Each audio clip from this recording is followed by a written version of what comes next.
Hello and welcome to Chakra News. Now, in the past week, a number of news stories have made a lot of noise. To begin with, for the first time in military history, the US Navy used a sea drone to attack an Iranian naval facility. So, is this the beginning of autonomous naval warfare? Then, India's going all out on drones with a massive 1.5 lakh crore drone order. And lastly, China is building up the strength of its stealth jet fleet. According to reports, that number is going to reach 500. So what does all this mean? To unpack all this and more, we've got with us the editor, Chakra News, Sandeep Unnithan. Sandeep, thank you for joining us. Good to be back, Deepak. So let's begin with what's happening in the Iran-US conflict. The US Navy, which was so far lagging behind in drone tech, has now suddenly done something which makes it a pioneer of sorts. Right. And I was looking at the US Navy's use of those Corsair boats, unmanned surface vessels. It's interesting that the United States Navy has the most powerful navy the world has ever known. They have 11 aircraft carriers, super carriers, literally, because they're so large and powerful. They have the world's second largest air force. The US Navy has the world's second largest air force. They have 70 nuclear-powered attack submarines. They are a force of like sledgehammer force, right? And now they're looking at the poor man's war. They're trying to get those kind of, gadgets that what they would have dismissed as, oh, these are all, poor man's tools. We probably even, never need them. Now, don't forget that Ukraine has been using these for the last 4 years. Ever since the conflict with Russia began, 2022, you've been seeing the Ukrainians do some pretty crazy stuff with sea drones. I mean, they really damaged the Russian Black Sea Fleet. It's almost impossible for Russian naval warships to fly in the Black Sea Fleet. You saw that massive attack on Sevastopol, where Ukrainian sea drones went right in and they attacked a number of ships. You're seeing variations of that. Now in 2024, the Ukrainians deployed a surface-to-air missile from a drone, bringing down a helicopter. And more recently, just I think it was about 3 days back, where a Ukrainian military robot with a 12.7 mm machine gun was unloaded from a sea drone. So you're actually seeing the beginnings of a completely new kind of unmanned systems warfare, robot wars of the kind that we've seen in Terminator. Of course, that's science fiction. But the US Navy is a late entrant to the game. And, that's what makes it so interesting, that they obviously figured that the Strait of Hormuz is a cul-de-sac. They have no option but to kind of deploy many of the tools that the Iranians have been deploying so successfully, whether it's your Shahid drones or your unmanned surface vessels, which even incidentally the Houthis have been deploying. Right. My guess is that the US is looking at a new kind of warfare where they want to fight war on the cheap. They don't want to expend Tomahawk missiles that cost what, $4 million. Human lives more than anything. That, of course, they don't want to put a man in, in harm's way. And you've seen these two big instances of the US Navy going all out for USVs. You saw the first case in June when there was an Apache that was downed, and you saw the same boat, the Corsair, made by Saronic Industries, which went and picked up those two pilots. The first time that an unmanned surface vessel is picked up has done a search and rescue. And the second one, of course, is that swarm attack where there's 3 Corsairs armed with explosives. They went and exploded under one of those Iranian submarine docking facilities, a ship repair facility in Bandar Abbas. So for the US Navy, it's a very big deal. And I think they've made a big song and dance about it. But every other country, including Ukraine, is already playing the same game. It is a very cheap and inexpensive way of waging warfare, and that is what drone warfare really does. It levels the playing field to a great extent, especially in areas in confined spaces, brown waters, if you will, as opposed to blue waters. Now, Sandeep, in India's context, do we have something similar coming up? Yes, that's interesting you asked that, Deepak, because this is one of those areas where India is equal to, if not ahead of the United States. And unmanned surface vessels is an area where we've invested heavily in. And this is to the credit of the Indian Navy and, of course, private developers. We have some very interesting companies out there who are doing cutting-edge stuff. Sagar Defense is one of them. Larsen & Toubro is there. DRDO has entered the game as well. A lot of companies are investing cutting-edge, technologies in all of this. And of course, I think the proof of concept we saw was in 2024 when you had the Matangi, which was an unmanned surface vessel Right. made by Sagar Defense, which moved all the way from Mumbai to Tuticorin in Tamil Nadu. Right, that's 1,500 kilometers, all at sea, completely autonomous. Right, and the heart of that boat, the Matangi, is the algorithm. Right, and that is something that they've developed. It is proprietary technology. That's IDDM technology, which they've deployed, and they have deployed it across a range of platforms. So the Indian Navy has, of course, ordered several variants of those boats. It is a classified program. We don't know much about it in terms of how many units, how many boats have been ordered, what is the size. We have just very basic details. Now, I mean, I have seen those boats. We've been to the Sagar Defense thing for that program, which you should watch. It's on Chakra. The only thing is that we couldn't photograph any of those projects of the boats. We've just seen the boats. They're all covered in plastic. The CEO, Nikunj Parashar, spent a fortune in covering up those boats with plastic because this is a classified program, and rightly so. I mean, you have to have some aces up your sleeve, and this is one of those areas which the Navy doesn't like to talk a lot about, simply because these are weapons of war which you want to spring on the enemy when he least expects it. And I would think that we are with unmanned surface vessels in India today where we were with anti-ship missiles 55 years back during the 1971 war, when we deployed anti-ship missiles for the first time in combat. The Pakistani side was caught completely by surprise. They lost a lot of ships and they stopped sailing out. It's as simple as that. So we did that with the threat of BrahMos missiles in 2025. In the future, possibly be a combination of BrahMos missiles and unmanned surface vessels. So I believe that the Navy has taken delivery of a certain number of USVs. We don't know the numbers. They're very capable boats. They're larger than the ones that the US Navy has. They carry a huge explosive payload. We're talking hundreds of kilos of high explosive. They travel very fast, of course, more than 30 knots. The Saronic Corsair, which the US Navy deployed, it does a speed of about 35 knots.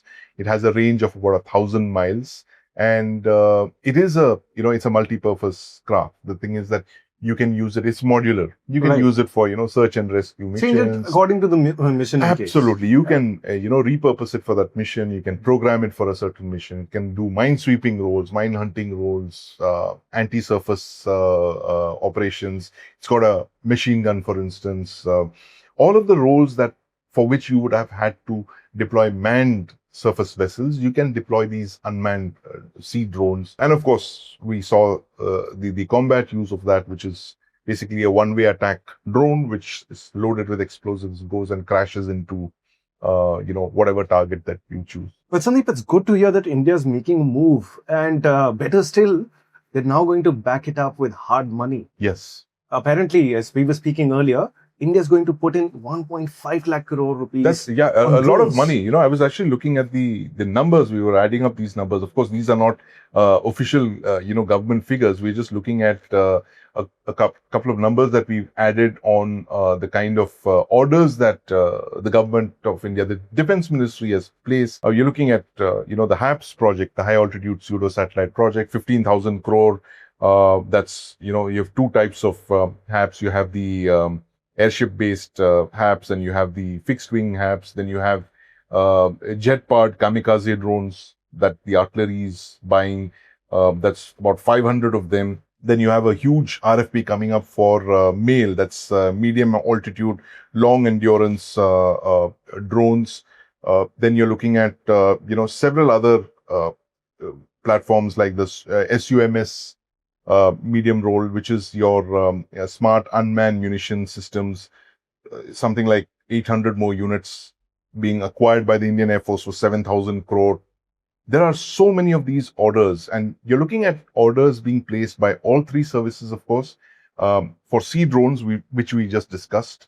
The Air Force, which is looking at these long-range one-way attack drones, kamikaze drones. The Army is also looking at these drones. Air Force is looking at airdropped, drones, which are actually launched like cruise missiles, but they're actually loitering munitions and all that. So the number is pretty staggering. It's 1.5 lakh crore, which would be over, $10 billion easily over the next 5 years or so. And this is not counting, incidentally, the unmanned combat aerial vehicle, the UCAVs, like the Ghatak, for instance. Right. That's another 40 or 50,000 crore in the next 5 or 6 years. So overall, you're looking at a package of something like 1.5 to 2 lakh crores worth of drones, smart munitions, loitering munitions, all of that being acquired by the three armed forces over the next 5 or 6 years. Now that will fundamentally change not just how the Indian armed forces operate in the battlefield, but also they will change the Indian industry, and that's something I want to hear about. It's interesting that these orders that will transform Indian industry. Given the number of orders that are being placed, it will allow for a drone ecosystem to be created. Like, you don't have, self-sufficiency in many areas. We're starting to make a lot of things now, like motors, brushless motors, those kind of things. The magnets. The magnets, the flight controlling software, the frames. I mean, basic stuff which we haven't kind of invested in all of these years. Now there is going to be an impetus for all of this to be created, given this huge volume of orders. But, my take again is, Deepak, that all of this is not happening under one umbrella. It's like a lot of penny packet acquisitions. There is no one person to sit over there, harmonize these acquisitions across services, and to, ensure there's some kind of compatibility, standardization. You don't want to make the same mistakes that you made with drones more than 20 years back, when the three services went to the same company in Israel and bought different drones for different prices, and one drone controller station could not control another services drone. Just stuff like that. So one is, of course, this standardization that we need to harmonize all of these acquisitions, set in a, acquire. Why don't you just put in, the figure that we've come up with, these are ballpark figures, like 1.5 lakh crore, 2 lakh crore. That's a lot of money. You need to sit and put that down in a blueprint and set up industries to, deliver them at scale. The Ukrainians are talking about delivering not hundreds of thousands of drones, millions, tens of millions of drones. Right. They're expending drones by the tens of thousands. Of course, they're in the middle of a war. They're using something like at least 5,000 drones every day. Is that right? 5,000 drones. Yeah. Right. Producing at this time, they're producing over 8 million drones a year. Those are numbers. That is, of course, a completely different model. That is a country that's fighting a war. But even so, for us to build capabilities of that scale, you need to create industrial capacities. You need to stock up, and you need to create all of those capabilities within the country. So you're not importing any of these things. Because if, war breaks out, you don't want to be, dependent on Chinese motors, for instance, or Chinese components. We need to really go aggressive on this. And for that, you need a big blueprint. You need an industrial blueprint. The government sits down and says, look, I need all of these technologies. I need guys to make all of these, whether it's metals or composites, components, all of those things that go into these kamikaze drones, which are all, if you see the whole picture there, you're looking at that big consolidated thing of drones. And the biggest worry for me before the Iran war began, incidentally, I've been a big vocal proponent of buying a large number of drones, and not in penny packets, to set up a program, set up industries, and start ordering them at scale. Now, the problem again is that we are ordering drones in the hundreds. Exactly. To say that the artillery is buying 500 one-way attack drones. It's like saying that the artillery is buying 500 155 shells. Exactly. The one-way attack drone is similar to an artillery shell, only that it flies much further, and it's far more accurate than a 155 shell. So these are things that you need to look at. And I think the most important thing, Deepak, from all of these purchases, I was looking at it and I just figured that maybe it's time to get a proper unmanned systems doctrine in place, because what you're going to be looking at is you will have multiple users with possibly the same kind of capacity, capabilities, which are going to be firing over each other's shoulders. That is the kind of chaos that you could look at. The Air Force would be firing loitering munitions, the army would be firing its loitering munitions, and the navy would be launching from there. So you need some kind of doctrine that will make it easier for these to be deployed together in combat, to ensure that you're not poofing off drones. Everyone isn't fighting themselves. You need like a proper segregation of these capabilities. Maybe the Air Force goes in for those really long range ones. Right. The army goes to say a certain depth that they look at an area of responsibility, which is of course much bigger than what they have now. So that you're not wasting ordnance, right? All of this is actually ordnance. Drones, except for the reconnaissance drones, they're all actually ordnance. Right. And you don't want to be shooting the same kind of ordnance, different services and all that. And you need a unified command structure for this kind of warfare that you're going to be seeing using such a large quantity of unmanned systems. Because whether you like it or not, all future warfare is going to use this volume of unmanned systems. We've seen that in Russia, Ukraine. We've seen it to some extent with the Iran-US war, and of course during Op Sindoor as well. All future war is going to have a lot of cheap attritable drones being fired. You need to have a certain method to this whole thing. Right. Well, moving on to the next story. Now, there's been a lot of hue and cry about the fact that China may soon have 500 stealth jets. The J20 in this case. Yeah. And the J35. Tell me about them. Well, this is, analysts online have predicted that China already has about in excess of 300.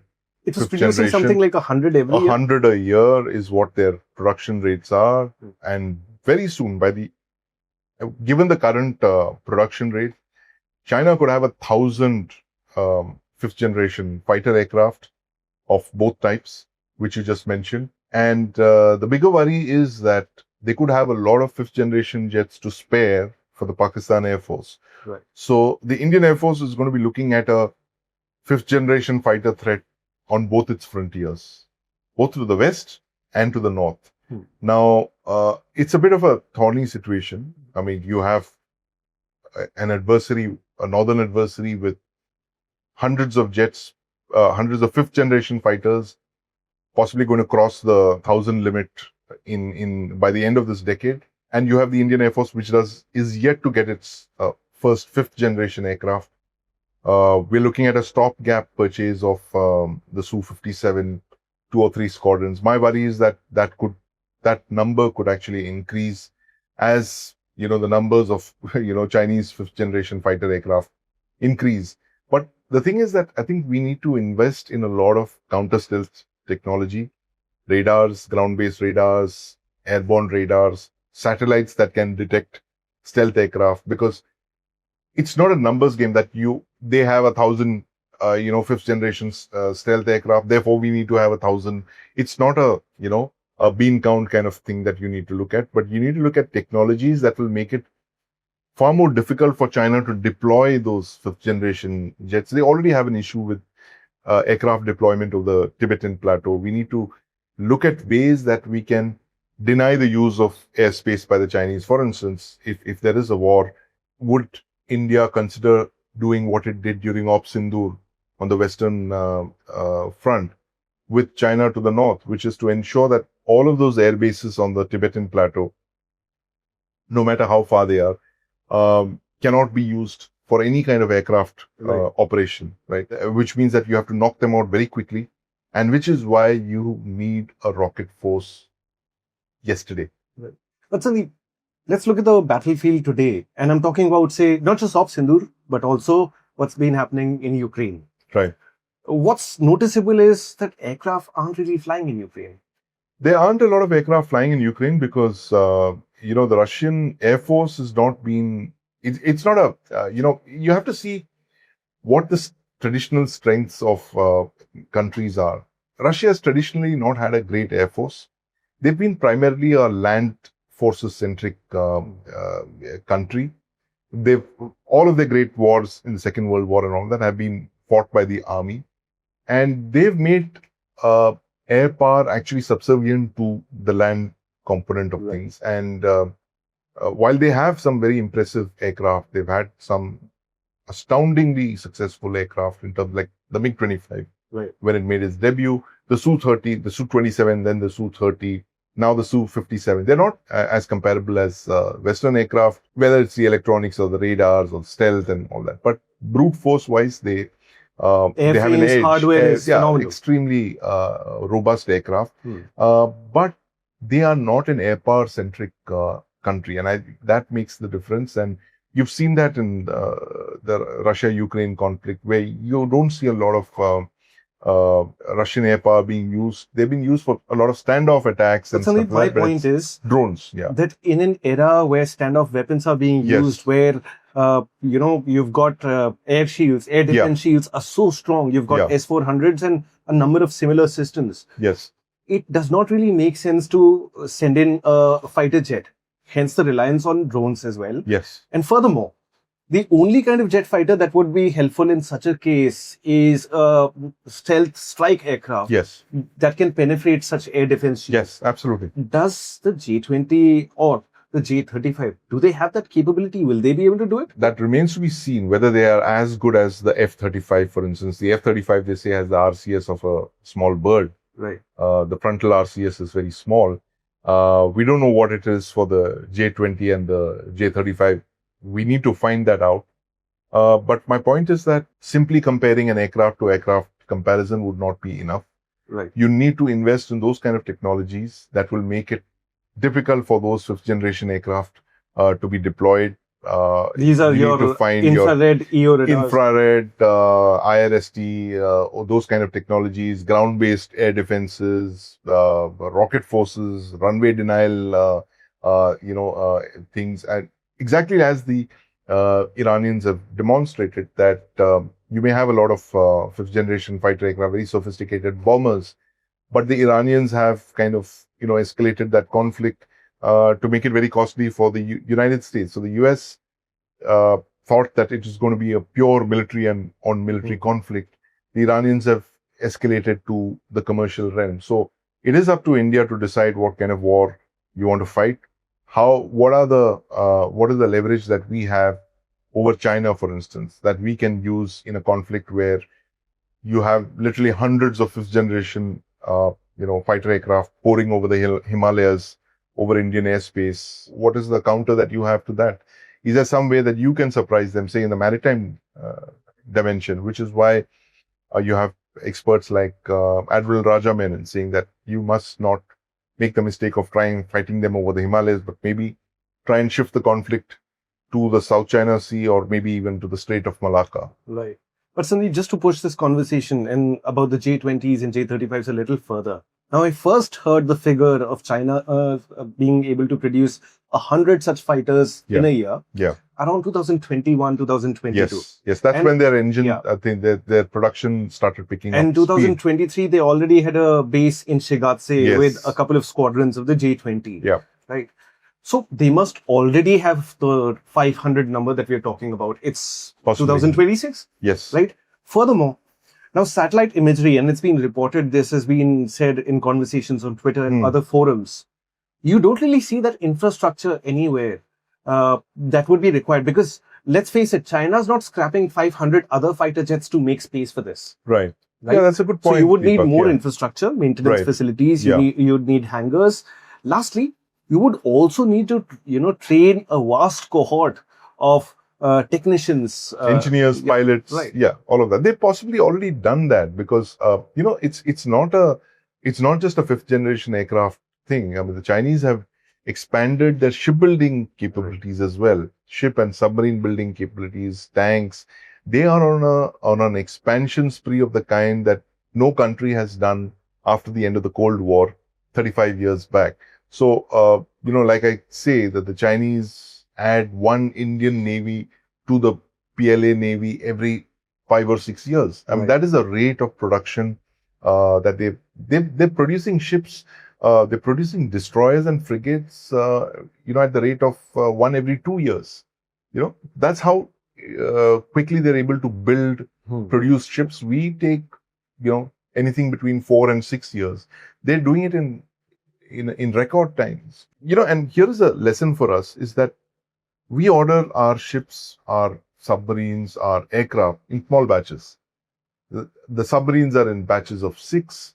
The warships are again in batches of 6 or 8. The Chinese order them in the hundreds, right? They order their fighters in the hundreds. They order their warships also in, they build one set of warships. They're assured of that yard is assured of like 200 ship kind of order. Yeah. And that actually reduces the cost of, the program. Because when you start buying supplies, components and all that in bulk, the cost actually goes down. So you're actually paying less for each platform than you would with this small, approach of buying 3 or 4 or 6 or something. We buy them all in single digits, for some strange reason. I think these are all accounting reasons that we buy them in such small numbers. We think that, if we buy, we have just money for 3 or we have money for 6, but we eventually end up buying 40 or 50 or 60 ships over 20 years, right? If you actually bought those 20 or 30 ships in one go, it would be cheaper for you upfront. You would be able to bring down costs. You would be able to innovate also to some extent. You would be able to, do so many things, which I think that's the same problem that we're facing in our fighter. But you have to give it to the Chinese. They went all out. They got their jet engine. They've made the J20, the J35. And today they're entirely self-sufficient in aircraft technology. So they didn't have the jet engine. They were relying on the Russians for the jet engine. They began their first flying, their first prototypes with Russian engines. Today they're on the W series Chinese jet engines. And they've got 7 different jet engine programs running concurrently. Which is why we need to do the same. So this is why I think the decision to abandon the Kaveri engine, which we made in 2007 or 9, I think it was, such a catastrophe. That if we had persisted with that, we would have been somewhere with at least 1, maybe perhaps even 2 jet engines. But we have none. We don't have a jet engine. You don't have fighters. You don't have an indigenous fighter. You're completely dependent on American engines now for this. And I think the Chinese figured this out much, several years back when they decided to go for their indigenous jet engine and not rely entirely on the Russian engines. And now that is why they're able to produce aircraft at this record rate, and that to 5th generation aircraft. You're producing them like dumplings, momos. Well, we must give the Chinese their due. And these are lessons that India must learn or face. You have no alternative but to be Atmanirbhar, especially when it comes to critical technologies like this, whether it's your jet engines or your 5th generation fighter or, whatever it is, critical technologies, you have to be Atmanirbhar. Well, thank you so much for this conversation, Sandeep. Thanks for having me, Deepak. For our viewers, that's all we have for you this week. We'll be back again soon. Until then, stay tuned to Chakra News.